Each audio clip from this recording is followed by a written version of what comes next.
पारंपरिक भारतीय आरोग्य पद्धती. वज्रासन. जेवणानंतर, विशेषतः रात्रीच्या जेवणानंतर वज्रासन करणे उत्तम आहे.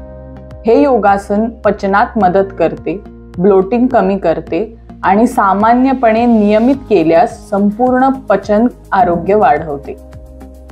सकाळचं स्ट्रेच. आपल्या दिवसाची सुरुवात ताडासनने करा. पाय एकत्र करून उंच उभे राहा, हात वरती पसरवा आणि बोटांना एकत्र ठेवा. तुमच्या संवेदना जागृत करण्यासाठी व शरीराला हळूवार स्ट्रेचसाठी ताठ जमिनीपासून किंचित उचला. शांत श्वास व प्राणायाम. ताण कमी करण्यासाठी, मन शांत करण्यासाठी आणि संपूर्ण आरोग्य सुधारण्यासाठी नाडी शोध किंवा भ्रामरी सारख्या दीर्घ श्वासांच्या व्यायामासाठी काही मिनिटे रोज द्या.